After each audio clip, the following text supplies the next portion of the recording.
Okay, so today we're going to talk about the book Oath of Fealty, and we'll get to the book in a minute and what it tries to ask questions of. But first, let's talk a little bit about sort of structure and a few quotes from it. So the book really does ask the question in a lot of ways, are property rights more important than human rights? And when do those two things cross a line where one's more important than the other? And how do you really argue over which one of those matters more? We'll get to why that is in a minute. But first, I want to point out a couple things about the structure of this particular book. It was published in 1981, a little bit older one, written by Larry Niven and Jerry Pournelle, who, when they work together, I think are fantastic. They're tough to beat them in a sci-fi sense. But it is a little bit dated, so a lot of the technology is dated. In fact, a lot of the technology it proposes is sort of high tech and never before seen in 81. We have today. But the thing that got me about the book after rereading it after 20 years is that we're at the same place, almost at the same place as humans as the way the book was written in 81. We're kind of still struggling with the same questions. We haven't answered shit compared to the questions the book asked. And tech has certainly advanced a lot, right? It's a lot of years later, and technology is different, but are humans different? And if humans kind of caught up to that evolutionary thinking that really goes along with having new technology, so it really does ask that question: are property rights more important than human rights? And a lot of stuff it kind of put out there as outlandish we've actually lived with. We'll get to that in a minute. But the thing I do want to point out is that the book does make you think a great deal, and it does make you kind of ask a lot of questions that other books don't typically ask, and makes a lot of things go through your head. But the one thing I found interesting about it was just right off the bat, there's a two-page prologue. I've seen a lot of books with prologues that are like 14, 15, 16 pages, and you're like, this is not a prologue, this is a chapter. 2 pages was just about right to kind of get you into a little bit of backstory that you need to know for anything. And if you can't put a prologue in 2 pages, just call it a chapter. That's my particular philosophy. So, but the one thing I find interesting about it is that one of the many things I find interesting about it is that it does have a quote from somebody relatively famous at the start of each chapter.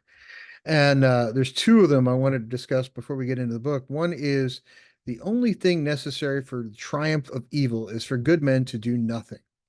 That's a very important question as you read this book. The book contributed to Edmund Burke. If you do a little bit of research on it, it might have been John Mill, but depending on who you look at, it's one of those two guys. But anyway, it is a primary theme throughout the book. The another quote that is in there that just sticks out, that's important to the way we live today, because that Edmund Burke quote I think really does fit the world we're in today. Is there's a lot of times when we just kind of want to do nothing and be like, oh, forget it's too hard, and a lot of times when we really should stand up and do something, and we don't necessarily do that, but we should. So that we do still struggle with that Edmund Burke quote even today. We haven't changed as a species. Another one is this quote from Wendell Berry that probably is more important today than it was in 80 when it was used in this book, which was 81. It was written long before that. And here's the quote: the more technological sophistication we have attained, the more destructive we have become. Humans are destructive in proportion to their supposition for abundance, and if they are faced with infinite abundance, they will become infinitely destructive. In a world where we have AI coming around the corner and we can actually produce a lot more than we ever could before, this actually becomes an interesting question. Are we just producing enough so that people are going to fight over it more? Are we just going to have more wars? Are we going to have people just sort of like going up and taking over countries, sort of like we see in Europe with Russia and Ukraine? Are we going to see other people's sovereign territory, taken for someone else's use, as we see going on in the Middle East kind of all the time?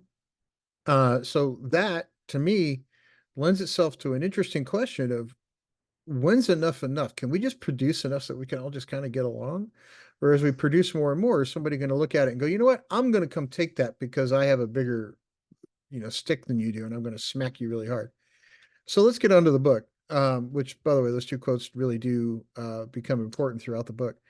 The book centers around this building, which is self-contained, but is actually legally a city, sort of this modern day fortress. So I kind of pulled this fortress out behind me here. But the point is that there's this sort of city run by a corporation called Todos Santos. It's 4 square miles of building and houses 250,000 people. So they built this thing to see if you could create this sort of self-contained building, and it was built in a rundown part of Los Angeles to try to show just how high density you can kind of pack people in and live in sort of this corporate created utopia, right? So let's have this sort of building where everybody is happy because we give them everything they need, right? We have cafeterias, we have room service that comes to your room. You can push some buttons on your computer and a conveyor brings you your drink straight from the bar, right? It pops up on your coffee table automatically. Sounds great on occasion, right? But would you really want to live like that long term? Maybe for a vacation. I don't know, the part where you could actually push a few buttons and something comes from the restaurant or the bar straight to your coffee table. That sounded pretty cool to me. But outside of that, there were some issues. So, but anyway, the Todos Santos was actually built as a practice for a starship of how many people can you cram in one spot and not have them just get on each other's nerves if you're going to send really long range expeditionary stuff into space. And that is an interesting question that we still know the answer to. But because if you try to send 10 people to Mars, you're going to have 10 people living together for 2 years. They're not going to have anybody else to talk to, and they're probably going to get on each other's nerves. Anyway, Todos Santos actually kind of becomes its own civilization, sort of a fully encapsulated and protected city where people feel safe. And I found it interesting because the way they set it up was you've got this city, you got this sort of modern day fortress where you can live in there. You never have to leave. It's got everything you need. Your job is there. You can telecommute to work. You don't have to go very far. You don't have to commute. You don't have to be on the highway. It brings your carbon footprint down because of all that, all the stuff I just mentioned. And oh, by the way, it's guarded.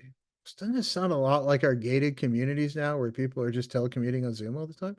Are we kind of close to that? Because we do have a lot of even apartment complexes that are gated. I see more and more neighborhoods going up that are gated. Some now have, 24-hour guards. So it kind of asks the questions of how much security is too much and how much of your privacy are you willing to give up in the name of security? So, for instance, every square foot of the city is under surveillance. They've got cameras everywhere, including in living spaces for emergency purposes, right? So, are you willing to give up that much privacy in the name of security? Sounds like a question we've been struggling with ever since 9/11 is how much privacy are we willing to give up in the name of security? This book asks that question, and it asks it in a very interesting way that I wouldn't have ever thought of doing as an author myself. So, but it kind of causes people that live there to behave a little bit differently. The other interesting thing it does is that it ends up creating this sort of caste system where you've got sort of the elites that run the city, you've got everybody else, right? So you've got sort of this us and them, and there's just sort of nothing in the middle. And the elites, of course, have more living space, they have more special privileges, they get a whole lot of things, including brain implants, and we'll get to that in a minute.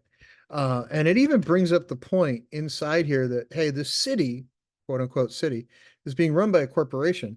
And that corporation is concerned about safety and security of its citizens, but also it's concerned about insurance rates.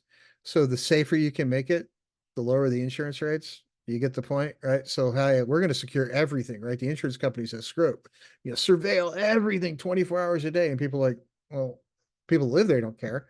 But looking at the outside in, is that a good thing or is that a bad thing? I get the point to the cost, but I also get the point that it's nice to have some safety. So some privacy.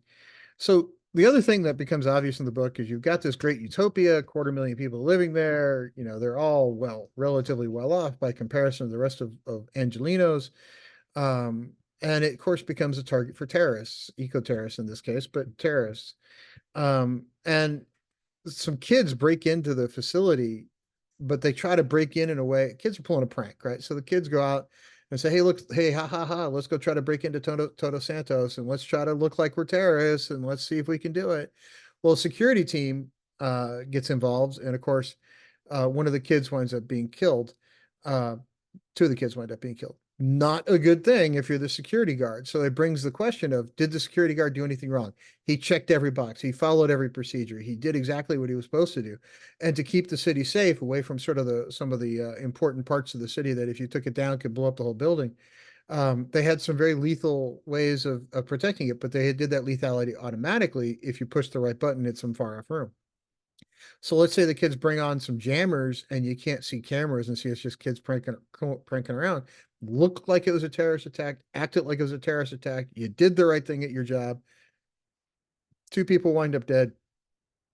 The city, quote, corporation is going to defend you to the hilt. You didn't really do anything wrong, but two people are dead. So how do you deal with that?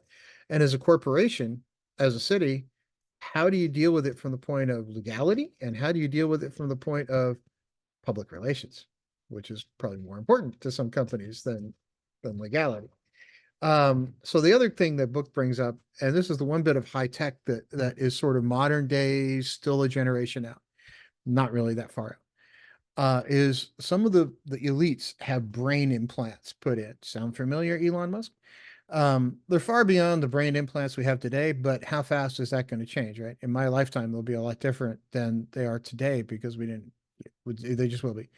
So it's an interesting concept. You have a brain implant. You can instantly get any piece of information you want from anywhere. You could just think the question, the answer comes to you. What does that do for a surgeon? What does that do for a lawyer who's arguing a case? What does that do for a physicist, a mechanic? What does that do for anybody, really? Does it make you much better? Does it make you more dependent on the computer? What happens, right? Is that a good thing? And what happens if like they get hijacked, right? So let's say I have a brain implant and I'm coming up with a story for a new book, or I'm coming up with something to go off and do in a science lab or a new patent. I've got a bunch of patents. So let's say I'm inventing a new product, but my brain implant can be hijacked by somebody else because, well, I'm on a public network, I'm across the internet, and somebody can hack it. Well, can somebody hack my brain and pull that invention out of my brain and go do something with it first? It's an interesting question. I thought an interesting question the book brings up. So also, what happens if I have that brain implant and I've become so dependent on it and I'm so used to that connectivity and just thinking a question anytime I want it, and all of a sudden the network goes down or I'm out of range, I don't have a Wi-Fi connection. What do I do, right? Does it really, how does it impact people? Do they lose their mind? I mean, what's the deal? So, but think about it also, there's another good side to a brain implant. I can report a crime in progress. What happens if I'm being physically assaulted, robbed, raped? You can report those things in progress. You don't have to wait till I can find a phone. You just like, call it in by thinking it. So there's good sides and bad sides to these technology bits, but where do you draw that line? And this is really the question the book repeatedly asks. So to me, the book, yeah, the tech is dated, but it's asking a bunch of questions we still struggle with, even 40 plus years after the book was published. Technology is advanced. Every bit of the technology in the book that they talk about, we could do today. We honestly could, with the possible exception of nuclear fusion, but we'll leave that part out. And the brain implants being far more advanced than what we have. But it asks the questions. And if you read carefully, it was asking these questions 42 years ago about how much surveillance is too much. How dense can we pack people in and have it be a good thing? How much privacy are we willing to give up in the name of security? And this was 81, right? So it was long before 9/11. So it's a book that I don't think gets enough attention because it really does ask a bunch of questions. And it shows we haven't figured out shit in 40 years as far as societally how to deal with technology. All we've done is kind of argued over it more. So yeah, technology has advanced and we've gotten better, but have we as a society kind of improved along with that technology? And I think those are the questions we need to start answering, not just, hey, can we build stuff, right? The Michael Crichton, we knew we can, but we didn't stop to think, should we? And I don't think we should stop our technology advancement. Don't get me wrong, I am a scientist. That's sort of my deal. But should we stop and give equal thought to what's the best way to use this stuff, not just can we do it and package it up quickly and throw it out there, right? So I do think a lot of times technology gets us in a little bit of trouble. And if we stop to think about it and start to answer some of these questions that were asked 40 plus years ago in this book, maybe we'd all be a lot better off. So I do hope if you get a chance to read it, I do hope you enjoy it. I do have a first edition of it. Looks just like that. I checked, it's on everything from Audible to Kindle, so it's pretty easy to find. Um, First editions are probably getting tougher to find, but anyway, please enjoy the book. Click like, subscribe, follow, comment, whatever you'd like to do. Whatever channel you see me on, just drop me a note and say, hey, enjoyed your review, read that book, you're wrong, you're right, whatever, technology goes and people won't, love to hear from you. Everybody have a great day.